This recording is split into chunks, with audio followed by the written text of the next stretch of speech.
여러분 명성황후를 아십니까?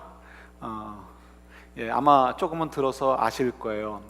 명성황후가 역사적으로는 평가받을 때 별로 좋은 점수는 못 받는 것 같아요.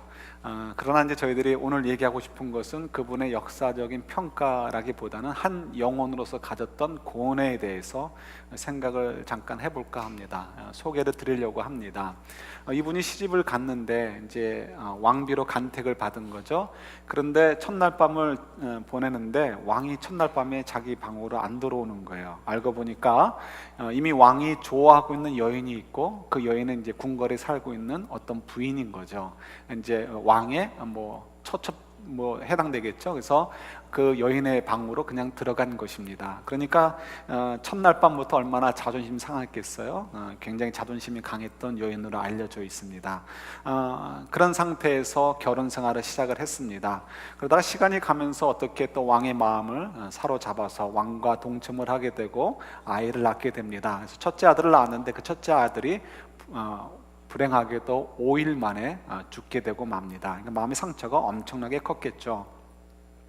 그것만이 아닙니다. 계속해서 여러분 잘 아시는 흥성대원군, 그러니까 시아버지하고 권력 투쟁을 해야 됐습니다.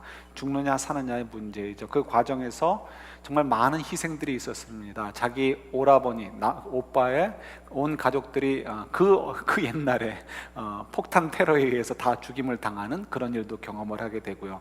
그 배후에는 또 자기 맏아들이 죽은 배후에는 자기 시아버지가 있다는 생각을 가지고 살아야 됐던 여인입니다. 그러니까 굉장히 외로움을 느꼈을 것이고요. 아무도 믿지 못했을 것입니다. 그래서 이분은 사람들 앞에 자기를 잘 드러내지 않았다라고 합니다. 자기를 보호하기 위해서였겠죠.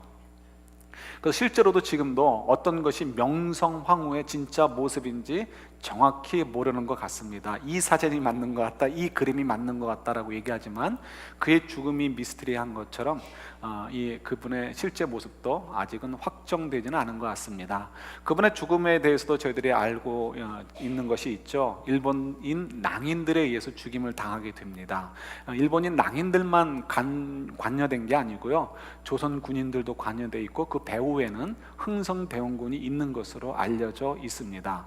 그가 어떻게 죽었는지에 대해서도 굉장히 치욕적이게 죽임을 당했다라고 표현되는 것도 있고요.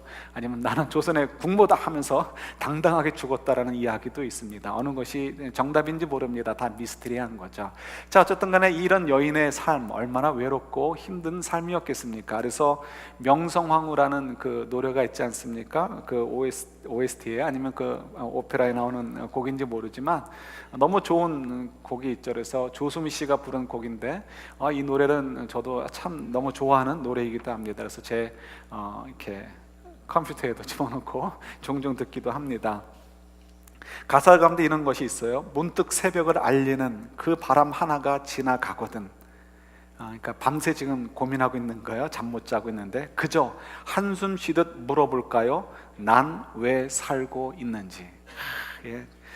가사가 참 멋있죠? 저기 홀로 선 별 하나, 나의 외로움을 아는 건지 차마 날 두고는 떠나지 못해 밤새 그 자리에만. 정말 가슴이 찡하죠?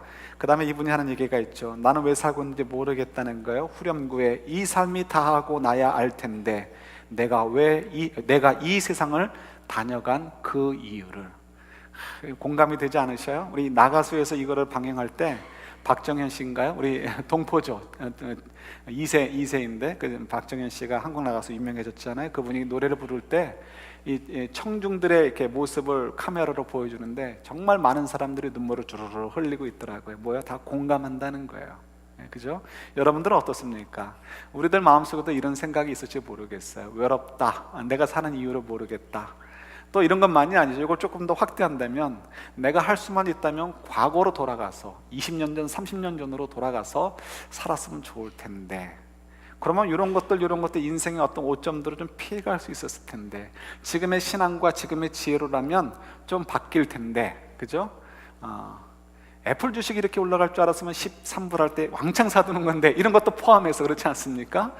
그러나 이런 것들은 어느 한 사람의 생각만이 아니고 우리 모두가 가지고 있는 것입니다. 인생의 오점이 있고요, 인생이 이해되지 못하는 부분들이 있고요. 그래서 우리들은 정말 이렇게 아쉬움을 갖고 있는 것이 우리의 인생이죠. 이런 인생을 갖고 있는 저희들이 땡스기빙을 맞는다고 해서 나는 해피해요라고 얘기할 수 있습니까? 그래도 굶어 죽지 않고 이만큼 살았으니까 감사해요. 그래도 이만큼 어려운 상황 속에서도 1년에 뭐 미국에서만 5만 명인가가 교통사고로 죽는다고 뭐 그러던가요? 그런데 우리는 그래도 아무 일도 없었으니 감사해요. 뭐 이런 거 가지고 감사하면서 우리 지내야 되는 건가요? 그러니까 자꾸 세상 사람들이 우리를 보고 조롱하죠. 그러니까 그런 거 가지고 감사할 게 아닐 텐데, 그렇다면 정말 우리는 정말 이렇게 밤하늘의 별을 보면서도 나의 외로움을 아는 건지 차마 날 두고는 떠나지 못하고 있구나 이렇게 외치면서 살아야 되는 저희라면, 그리고 이 삶이 다 하고 나서야 내가 이 세상을 다녀간 이유, 내가 왜 사는지 그 이유를 알 수 있다라고 생각한다면 우리 너무나 불행하고, 땡스기빙이 온다고 해서 뭐가 행복하겠어요? 터키도 불행하고 우리도 불행하고, 그죠? 그래서 과연 우리가 땡스기빙을 그렇게 보내야 되는가 한번 생각을 해봤으면 좋겠어요. 여러분, 오늘은 오두막 책을 가지고 세 번째로 묵상을 합니다. 오두막 참 좋은 책인 것 같아요. 자, 이제 한 200페이지 어라운드에 있는 중간쯤으로 들어가게 되었습니다. 이 맥이라는 주인공이 사라유, 그러니까 성령님이죠. 성령님의 인도를 받아가지고 어디로 갑니까? 성령님이 일하시는 사라유가 일하는 정원의 일을 돌보러 함께 도와주러 가게 됩니다. 정원을 볼 거를 상상하고 갔는데요, 막상 정원을 이렇게 보게 되니까 실망이 가득하게 되었습니다. 왜죠? 자기는 은연중에 정원하니까 영국식 정원을 생각했다는 거예요. 영국식 정원이 뭘까요, 여러분? 이렇게 불란서식 17세기에 프랑스식 정원이 있는데, 그럼 굉장히 나무들도 뭐 이렇게 척척 이렇게 각지게 자른다든가 정원 자체를 굉장히 인위적으로 만든 것이 이제 프랑스 정원의 특징이고요. 그 다음에 나온 것이 이제 영국식 정원이라고 합니다. 그래서 영국식 정원은 굉장히 자연과 조화롭게 인위적으로 하는 걸 좀 피해서 좀 이렇게 조그만 구름들이 있고요. 그런 곳에 좀 잔디도 있고 조금 곳곳에 이렇게 꽃이 있고 나무도 자연스럽게 있고요. 그리고는 이제 뭐 연못이 있고 뭐 다리도 있고 이런 것들이 영국식 정원이라고 합니다. 이제 저도 찾아보니까 그렇더라고요. 생각해 보니까 우리가 알 수 있는 게 있을 것 같아요. 여러분 자녀들을 키우신 분들은 피해갈 수 없는 게 있습니다. 뭐죠? 텔레투비가 뭔지 아셔요?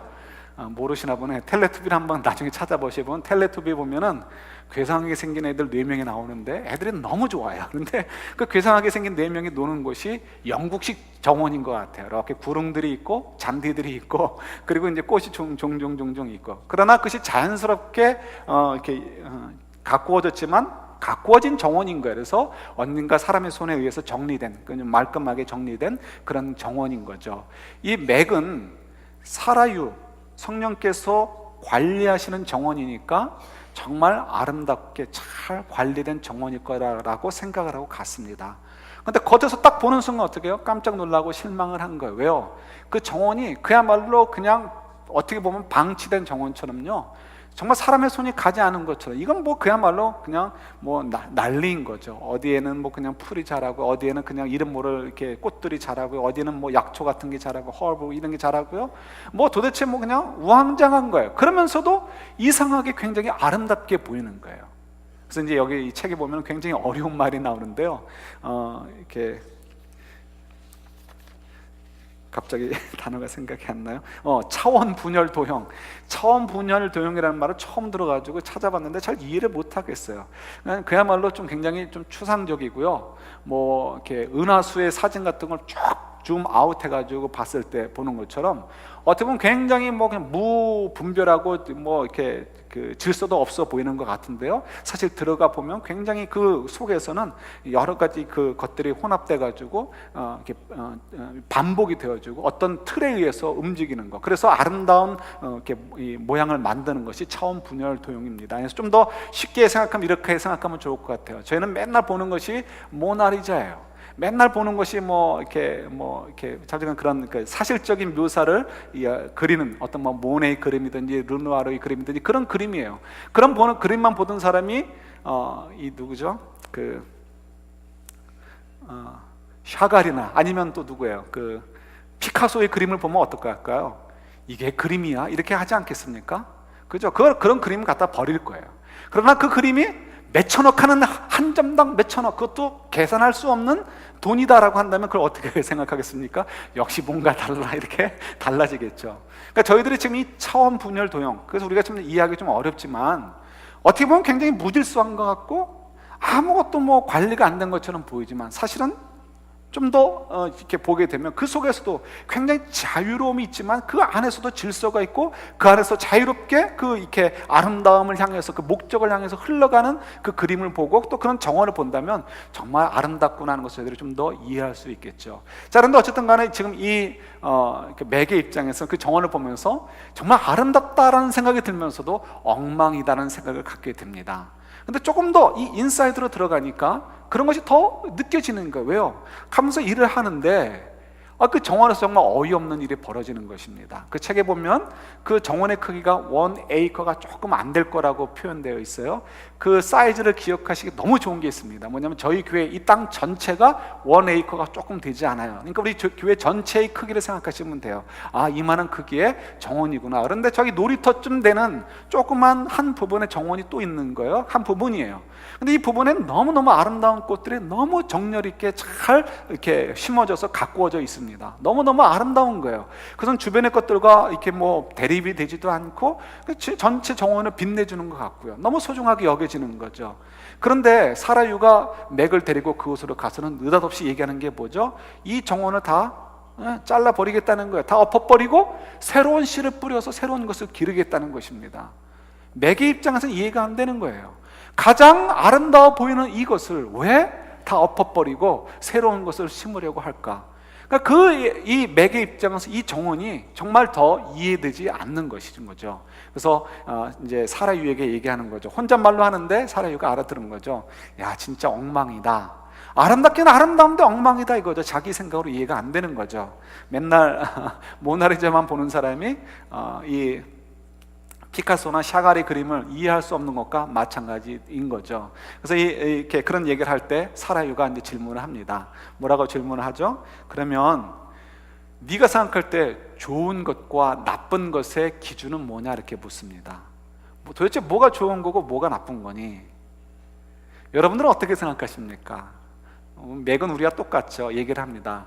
좋은 것이라는 것은 어떤 일이 벌어졌을 때 내 마음에 즐거움을 주는 것, 내 마음에 평안을 주는 것, 내가 기쁜 것, 이건 좋은 거고, 대신 내 마음을 힘들게 하거나 그 좋은 것을 얻기 위해서 다른 것을 희생해야 된다면 그것은 나쁜 것이다 이렇게 얘기를 합니다. 그렇게 얘기하는 게 이해가 되어지죠. 왜냐하면 그의 삶 가운데 그런 일들이 벌어졌잖아요. 뭐 예를 들어서 가장 아름답게 느껴지는 그 정원이라고 할 수 있는 그 조그만 정원은 사실은 그의 딸을 의미할 수도 있습니다. 상징할 수도 있는 거죠. 너무너무 소중한 것, 그 전체 정원에서 가장 아름다운 것, 가장 멋진 것, 그는 그의 막내딸이었을지도 모릅니다. 그러나 하나님께서 그를 데려가셨잖아요. 그러니까 그가 참 얼마나 힘들었겠어요. 그래서 이 정원이라는 것이 정말 그에게서는 아주 미스터리하고 정말 이해하기 참 어려운 부분인 것도 사실입니다. 근데 성령님께서 얘기해 주시는 거죠. 그런데 당신이 생각하는 그것은 굉장히 주관적이네요 라고 얘기를 합니다. 주관적이다라고 얘기할 때는 뭐예요? 그것은 내 마음에 달려있는 거지 그것이 절대 진리가 아니다라는 것을 얘기하는 거죠. 그러니까 내 생각할 땐 그것이 반드시 옳은 것이고 반드시 필요한 것이고 상식적으로 우리가 기도하고 상식적으로 우리가 매달려야 될 것은 그것이다라고 여겨지는 것이지만 사실은 그건 내 생각에 지나지 않고요, 정말 진리의 입장, 정말 하나님께서 모든 것을 아시는 하나님의 입장에서는 그렇지 않다. 그것이 너에게 꼭 필요하지 않고 그것이 너에게 꼭 인생의 실패를 주는 것이 아니야 라고 얘기할 수 있는 것들이 많이 있다는 거죠. 그러니까 한마디로 너의 생각은 틀린 거야 라고, 또 혹은 틀릴 수 있어 라고 얘기해 주신 것을 우리가 이제 보게 되는 거죠. 저희들도 마찬가지겠지만요. 그래서 제가 적어드린 거 2번 한번 보실래요? 2번 끝부분에 보면은 두 번째 문장이 있습니다. 제가 읽어드릴게요. 내 시간과 에너지 대부분을 소비해 가면서 재정적인 안정이나 건강, 은퇴 등 나 스스로 선이라고 규정한 것들을 얻으려고 노력해 왔다는 사실을 이제야 깨달았어요. 또 스스로 악이라고 규정한 것에 대해서도 엄청난 에너지를 쏟아 부어가며 두려워했었고요. 지금 그의 입장에서는 자기 생각, 자기 기준에 의해서 모든 것들을 판단하니까 늘 언제나 불안한 거예요. 자기 기준에 합당하지 않으면, 내가 좋다라고 생각하는 것들이 이루어지지 않고 내가 나쁘다라고 생각하는 것이 발생할 때는 불안해가지고 어쩔 줄 모르는 거예요. 예를 들어서 아까도 말씀드렸듯이 그의 딸 미시, 막내딸 미시가 죽어버린 것, 아주 나쁜 이렇게 살인범에 의해서 죽임을 당한 것, 그에게서는 너무 그건 불안하고 그의 인생 전체를 송두리째 날려버릴 것 같은 안타까움이고 나쁜 것이 될 수 있죠. 그러나 주님께서는 얘기하시는 거예요. 성령께서는 얘기하시는 거죠. 이 정원이 정말 좋은지 나쁜지를 네 기준에 의해서 판단하지 말라라는 거예요. 그래서 우리가 나중에도 얘기하겠지만 성령께서 얘기하시는 건 뭐냐면 너희 기준을 좀 내려놓으라는 거예요. 너희 기준을 내려놓고 하나님의 기준에서 좀 볼 수 있으면 좋겠다라고 얘기해 주시는 거죠. 자, 이거는 이제 우리가 나중에도 좀 자세히 살펴보도록 하기로 하고요. 이제 넘어가도록 할게요. 자, 어쨌든 맥의 입장에서 자기 기준과 관점에서 봤던 그 정원은 굉장히 어지럽고 엉망이었어요. 한편으로는 아름다운 것이 사실이에요. 아름답지만 여전히 엉망이고 거칠고 불안해 보이는 것이 그 정원이었습니다. 근데 그 정원을 향해서 바라보시는 하나님의 판단은 어떤 것인지 한번 우리가 알아보는 것이 또 필요하겠죠.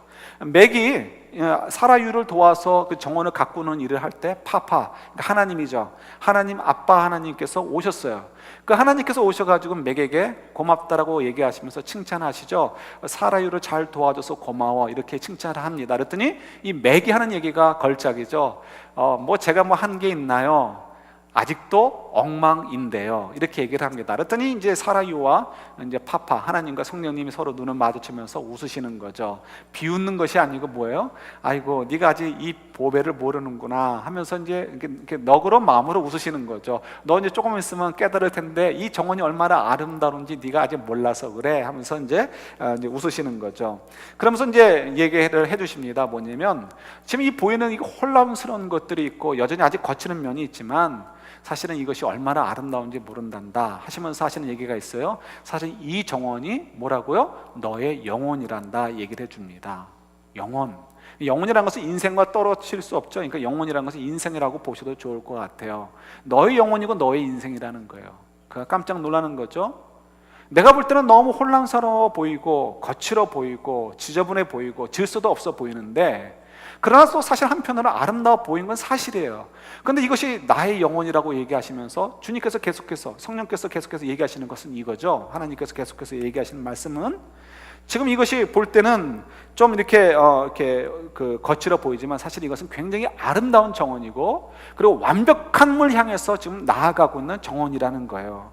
그리고 이 정원은 지금 굉장히 생기가 막 넘쳐오르는 정원이라는 거죠. 이 말을 들으면서 어떻게 맥의 마음속에 가슴이 막 흔들리는 거예요. 자기는 자기 영혼이 피폐화되었고 자기 인생이 완전히 송두리째 날아갔다라고 생각하는 그 삶 가운데 있었어요. 그 막내딸을 잃어버리고 그 슬픔과 괴로움 속에 살고 있었거든요. 온 가족이 서로 갈등 속에 있었고요. 보이지 않는 갈등 속에요.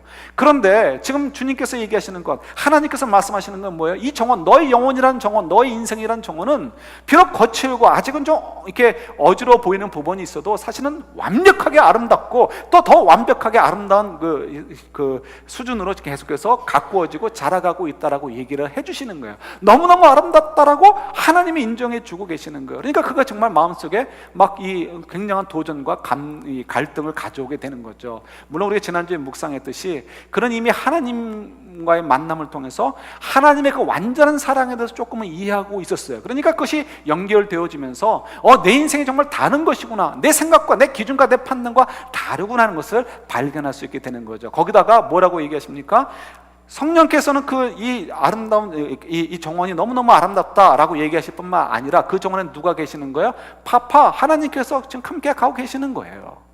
그러니까 우리 인생 가운데 어떻다고요? 하나님이 우리와 함께하고 계시고 성령께서 우리 인생을 인도해주고 계신단 말이에요. 그리고 나를 따라오면, 내 손을 잡고 우리 손을 잡고 오면서 나를 따라와 말씀하시면서 우리 오늘은 이 정원에서 이 부분을 칼로 치자, 아니면 긁어내자, 아니면 새로운 씨를 뿌리자라고 하시면서 인도해주고 계시고 설계하고 계시고 우리를 도우고 계시단 말이에요. 그러니까 그런 인생이기 때문에 어떻게 해요?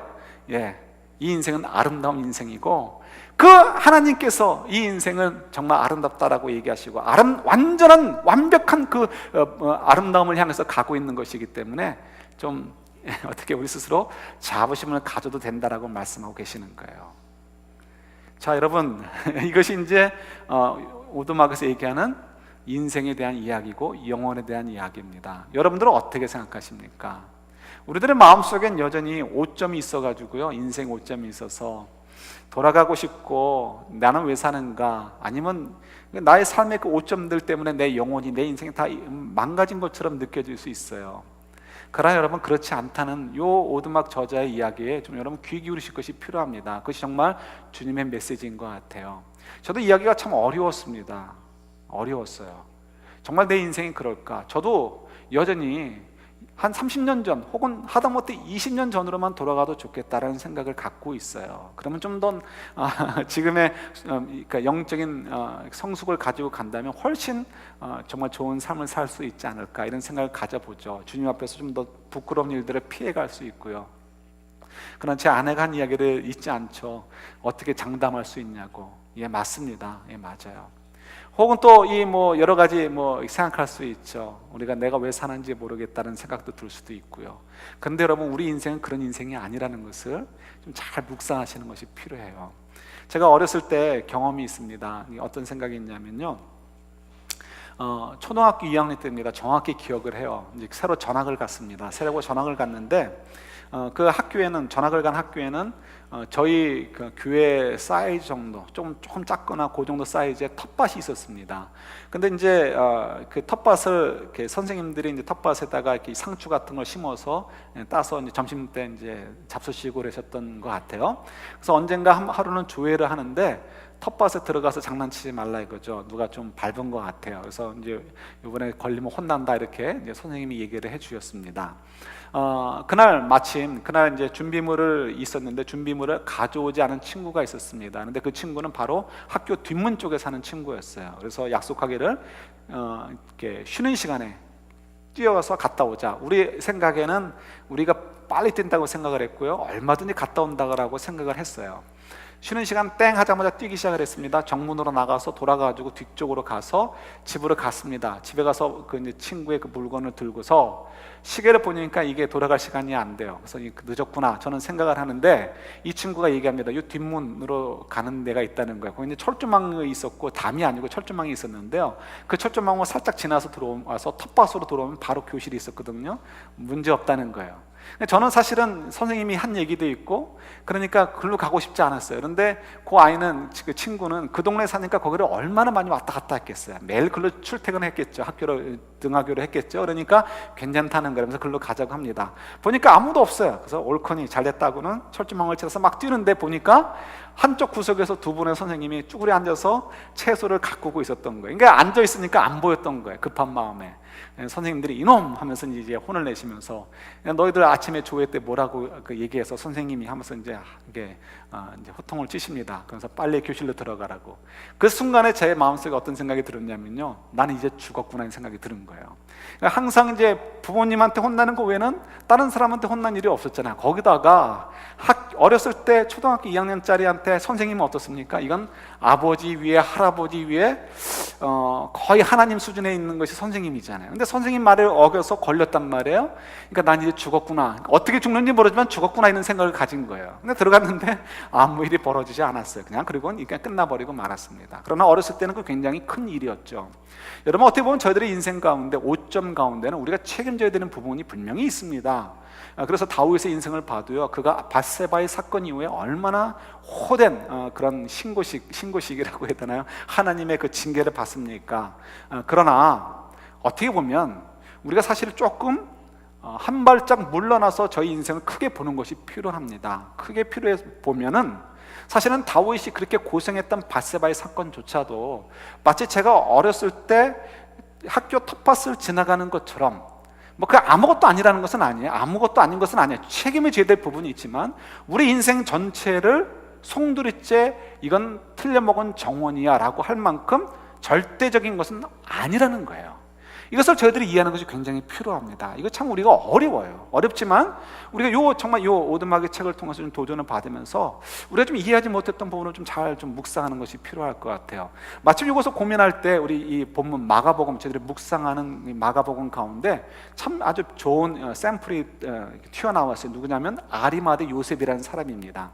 여러분, 아리마대 요셉은 공회 회원이에요. 사내들인 법정에, 그러니까 사내들인이라는 공회 법정 일원입니다. 사내들인은 그 공회라는 것은 지금으로 얘기하면 미국의 연방 상원쯤 되겠죠. 유대인 전체 가운데 대표하는 70명이에요. 70명이 그러니까 공회원이었는데 그 중에 한 명이었습니다. 그러니까 굉장한 지위를 갖고 있는 사람인 거죠. 근데 가만히 보니까 요한복음 19장에 보니까 한번 찾아볼까요? 그분이 어떤 분인가? 여러분 이렇게 말씀을 묵상하실 때 가능하시면 이게 마가복음 묵상하실 때 요한복음도 가보시고 누가복음, 마태복음도 가보시는 게 좋습니다. 우리 요한복음 이렇게 19장 보시면요, 38절 보세요. 19장 38절 보시면 예수님에 대해서 아리마대 요셉이 어떤 생각을 가지고 있었는가를 보여주는 대목이 나옵니다. 같이 읽을까요? 아리마대 사람 요셉은 예수의 제자이나 유대인이 두려워 그것을 숨기더니 2일 후에 빌라도에게 예수의 시체를 가져가기를 구하매 빌라도가 허락하는지라 이에 가서 예수의 시체를 가져가니라. 아멘. 뭐라고 얘기한다고요? 아리마대 요셉이 예수님의 제자였다는 거예요. 깜짝 놀랄만한 일이 아닙니까? 유대인들의 대표 가운데 한 명이 그리고 예수를 죽여라라고 하는 일에 최앞장을 섰던 공회의 일원이 예수님이 제자였다는 거예요. 그런데 거기 뭐라고 붙어 있습니까? 유대인들이 무서워서 두려워서 숨겼다는 거예요. 그랬겠죠? 예? 그때 예수님의 제자다라고 드러내면 어떻게 해요? 재산 뺏겨요, 공회에서 쫓겨나요, 심지어는 생명의 위협까지도 받았을 텐데, 그죠? 열혈당 등에 의해서. 그러니까 그가 숨길 만한 거 이해가 됩니다. 자, 그러면 이제 아리마대 요셉의 하루를 한번 볼까요? 24시간이 채 안 되는 짧은 시간들입니다. 우리 이제 예수님께서 잡히신 날 밤에, 그죠? 목요일 밤이 되겠죠? 목요일 밤에 공회가 밤에 열리게 되었습니다. 원래는 밤에 모이지 않지만 불법으로 할 때는 늘 밤에 모이죠. 밤에 모여가지고 예수님을 신문을 합니다. 그때 공회원 가운데 한 명인 아리마대 요셉도 그 자리에 있었을 확률이 굉장히 높았겠죠. 요셉의 마음이 어땠을까 궁금해요. 굉장히 아마 불안하고 막 떨리고 그랬을 것 같습니다. 예수님 얼굴 쳐다보지도 못하고, 예수님을 향해서 거짓 증인들이 나와서 얘기합니다. 예수님 이렇게 했습니다, 저렇게 했습니다. 그런데 거짓 증언이니까 이 말 저 말이 잘 맞지가 않아요. 형 성립이 잘 되지 않아요. 그럴 때 예수님께서 당한 그 고난을 좀 구해주기 위해서 아리마대 요셉이 공회원으로서 정식으로 신청합니다. 이런 증인들이 얘기를 하는 거 보니까 앞뒤가 맞지 않는 것 같아요. 그러니까 이런 증언은 받을 수가 없으니까 이 재판은 연기입니다. 이렇게 외쳤으면 얼마나 좋겠어요. 그런데 그가 외치지 않았습니다. 사람들이 막 몰아가면서 결국은 예수님이 하나님을 모독했다라는 죄로 끌어가서 그를 죽이기로 하고 빌라도에게 넘기게 됩니다. 그때 또 한 번 나서가지고 공회원으로서 정식으로 이 일을 제기합니다. 예수님은 그런 사람이 아닙니다. 제가 정말 잘 아는데 예수님이야말로 정말 착한 선한 선지자요, 착한 랍비요, 그리고 하나님의 아들이십니다. 이렇게 변호했으면 얼마나 좋았겠어요. 그죠? 설사 거기서 잡혀가지고 너도 예수의 파냐 하면서 모든 걸 다 빼앗기고 예수님과 함께 십자가에 달린다. 그것도 멋있는 거 아니겠어요? 이왕이면 예수님 홀로 외로이 순교당하시지 않으시고 한 명 함께 순교해 준다. 이건 멋있잖아요. 근데 그때 이상하게 그가 나서지 못했습니다. 아마도 그때 겁이 많이 났을 것 같아요.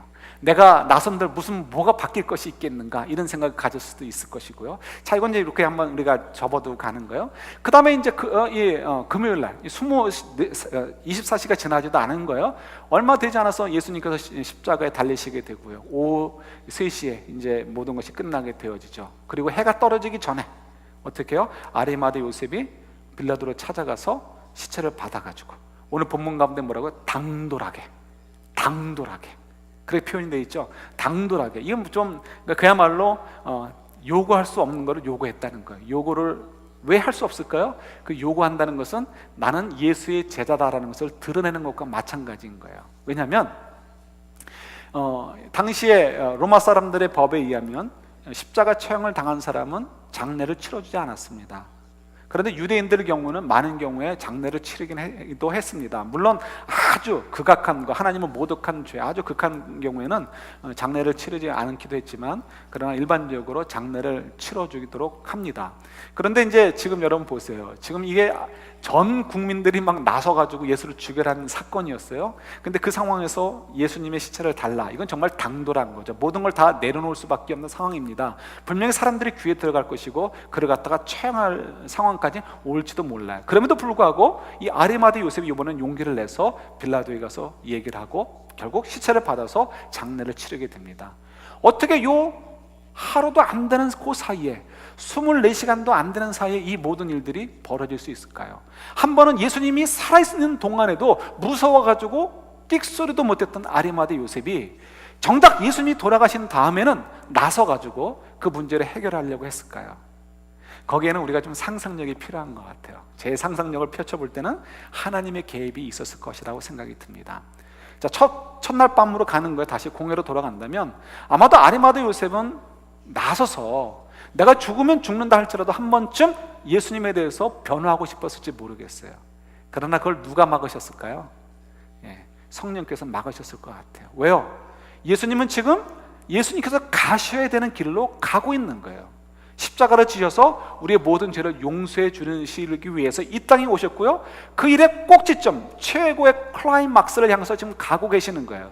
근데 그 길을 막는다면 뭐예요? 언뜻 볼 때는 그가 굉장히 믿음이 좋은 것처럼 보일지 모르지만 사실은 그 일은 마치 마태복음 16장에 나오는 것처럼 베드로가 주는 그리스도시요 살아계신 하나님의 아들이십니다라고 고백한 다음에 예수님께서 나는 이제 죽을 거야 라고 할 때, 예수님 절대 그런 일이 예수님께는 벌어질 수 없습니다라고 나섰던 베드로 아시죠? 그때 예수님 뭐라고 얘기하시죠? 사단아 내 뒤로 물러가라 라고 얘기하셨던 거 기억하시죠? 그것과 연결해서 생각하시면 좋을 것 같아요. 아리마대 요셉이 우리들의 기대에는 그 순간에 좀 나서서 예수님을 위해서 변론하는 것이 옳지 않느냐라고 생각했을지 모르지만 하나님의 입장에서는 그가 나서지 않는 것이 옳다라고 생각하셨을 것 같아요. 그래서 성령께서 그의 마음을 붙잡으셔서 그가 나서지 못하도록, 말하지 못하도록 이렇게 막으셨다라고 저는 생각을 해요. 그 다음에 어떻게 돼요? 불과 20시간 정도 지난 다음일까요? 그것도 지나지 않은 시간에 예수님께서 이제 돌아가시게 되었습니다. 그때 조금 전에 잠깐 설명드렸지만 예수님의 시체를 달라라는 것은 공회에서 예수님을 변론하는 것처럼 힘든 일입니다. 거기다 예수님은 이미 시체가 되어버렸잖아요. 그런 분을 위해서 자기 모든 것을 걸어야 된다. 이거 굉장한 것입니다.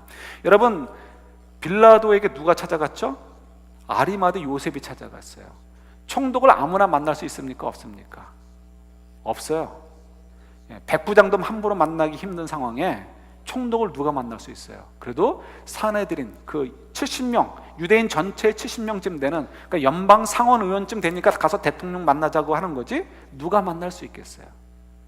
그리고 그 정도 되는 사람이 얘기하니까 빌라도가 만나주고 백부장에게 명령을 내려서 예수님이 죽었는가 안 죽었는가를 확인하게 하게 하고요. 그리고 그 정도 되는 사람이 가서 얘기하니까 어떻게 해요? 예수님의 시체를 내어주는 게 되는 거예요. 그리고 그 정도 되는 사람이 되니까 아무도 쓰지 않은 이 무덤에 예수님을 이렇게 어떤 그 존경의 의미로 그 무덤에 모실 수가 있었던 거예요.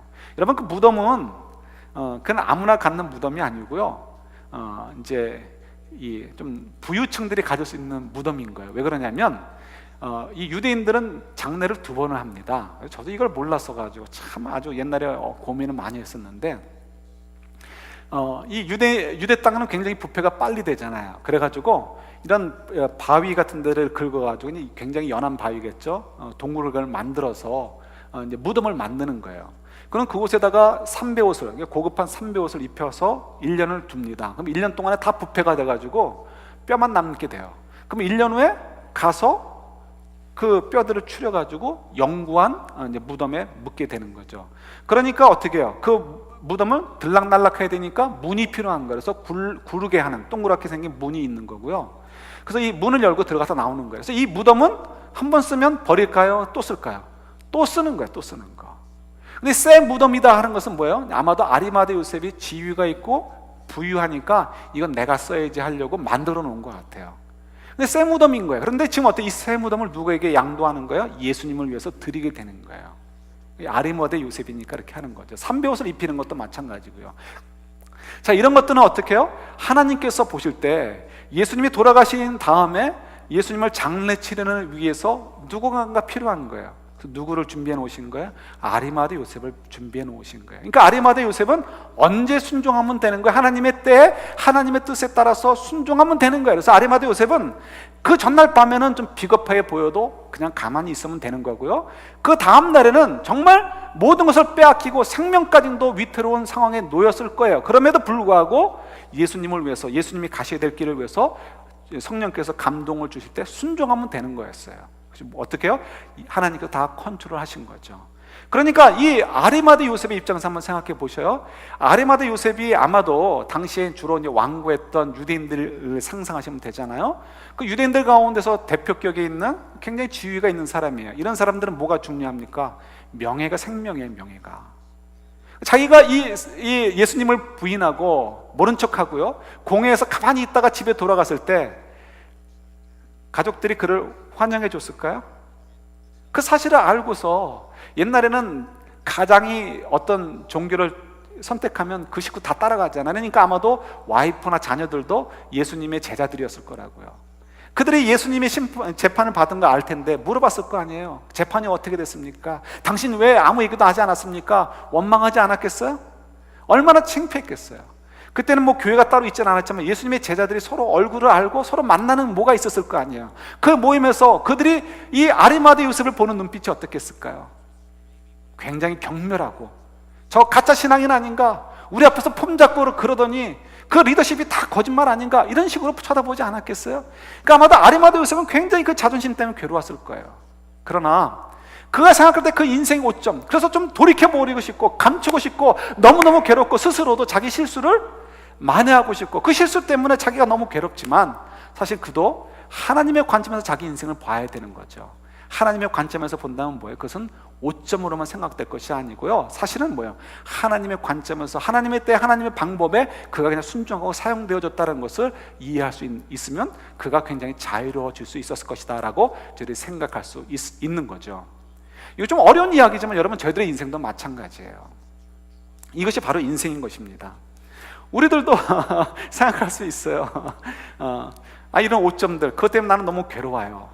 왜 그런 것이 없겠습니까? 다시는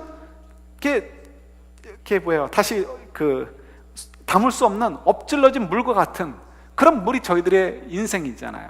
그래서 우리가 할 수만 있다면 돌아가서 좀 돌이킬 수 있으면 돌이켰으면 좋겠고요. 그리고 뭐 저희들이 정말 그냥 내가 할 수 없이 산다라는 그런 얘기하지 않고 좀 더 기쁨으로 살았으면 좋겠다는 마음이 왜 없습니까?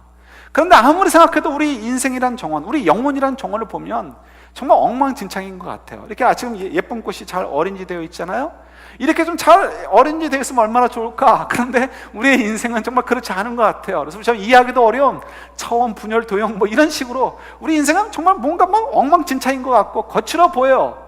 그런데 주님께서 말씀하시는 거죠. 네 눈에도 그렇게 엉망인 것처럼 보여도 아름답지 않냐는 거예요. 예, 맞아요. 우리 인생은 아름다워요. 그럼에도 불구하고. 근데 우리는 자꾸 이제 엉망진창인 것만 자꾸 보니까 문제가 되지만, 그러나 성령님께서 얘기하시는 거죠. 네 눈에 보일 때 그 엉망스러운 것이 보여도 사실은 뭐라고요? 일정한 패런을 가지고 지금 계속해서 돌아가고 있다는 거예요. 한 목적을 향해서 아름다운 인생에 완벽하게 아름답게 이렇게 자라도록 하게 하시는 그런 목적을 향해서 어떻게 계속해서 나아가고 있다는 거예요. 그것이 우리들의 인생이라는 것입니다. 여러분, 이것이 믿어지십니까? 여러분, 이게 믿어져야 되는 거예요. 우리 인생에 대해서 다르게 생각하셔야 되는 거예요. 거듭 말씀드려요. 우리에게 책임이 있는 부분이 있어요. 그러나 그것조차도 하나님 안에서는 다 녹아져서 용광로같이 녹아져서 결국은 어떻게 해요?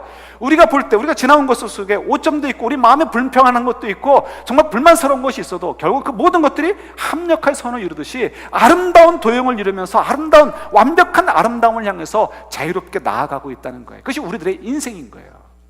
여러분, 저희들의 인생에도 좀 다르게 좀 보실 수 있으면 좋을 것 같아요. 자꾸만 과거를 보시면서 사람들이 그런다고 얘기하죠. 생각하는 것 가운데 70%인가 몇 프로 이상이 과거를 많이 생각한다는 거예요. 왜요? 과거를 생각하는 것이 쉽기 때문에 그래요. 그러나 여러분, 과거를 생각하실 필요가 없잖아요. 그거가 우리 인생에 무슨 이렇게 모든 걸 결정한다고 그렇지 않죠. 우리 인생의 우리 생각의 70% 이상은 어떻게 해요? 우리의 영혼의 정원, 우리 인생의 정원을 속에서 나를 이끌면서 인도하시는 성령님께, 그 안에서 함께 우리와 함께 하시는 하나님 아버지께, 우리를 위로하시고 격려하시고 도우시는 예수 그리스도께 집중하는 것이 우리에게 필요하지 않겠어요?